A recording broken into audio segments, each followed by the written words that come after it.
Today I'm talking about time and money. How many times have you done things that you think are saving you money but actually end up costing you a lot more? Have a think of the last 3 or 4 things that you've done.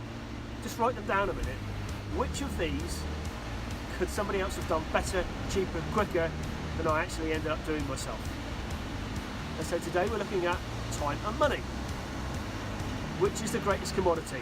There's a famous quote which says, "A man who uses his time to save himself money is often foolish, whereas somebody who uses his money to save himself time is far more in control." Because of course time is the precious commodity we can't ever get back. A great example of using your money to save yourself time is when my dad and myself built a patio, and we had to dig a trench that was about 20 feet long, 2 foot wide, 2 foot deep.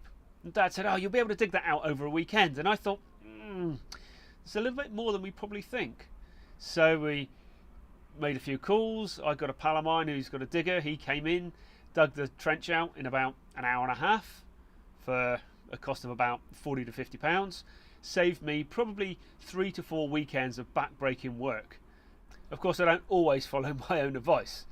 Like the time when we moved the shed, and I struggled, and a good friend helped me, but we struggled so much, and then I hurt my back and ended up spending a lot of money on going to the chiropractor. So it's a real lesson there.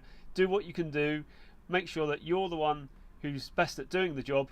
Otherwise, outsource it. Get somebody else to do it, because you'll save yourself a load of time. You'll spend a little bit of money, but probably nowhere near as much as if you had to end up doing it yourself or did it wrong. It's the same thing in your work environment, I'm sure. We have a lot of reports written for us at Serenity, and we outsource these because there's people who are far more adept, far more skilled, and far quicker at writing these reports than we are. Our time is spent being far more productive by bringing better value to our clients and enhancing that relationship and that work, rather than writing those reports. A great website where you can outsource various activities is Fiverr, and for that, for $5 obviously, you can then commission somebody to do some work on your behalf, which saves you the time and it costs you very, very little. There's loads of other sites as well that do a similar thing, where you can outsource tasks which you either don't have time for or you don't have the skill for, and you'll end up finding that somebody's going to do it really well for you. So the actions for today are to look at the things that you do on a regular basis that you're not particularly good at. Is there anybody who could do them better, quicker and cheaper than you actually do? And if the answer is yes, then go out and find somebody to do that for you. Because what that will then do is free up your time to enable you to do the things that you really love, really enjoy, and make you happy.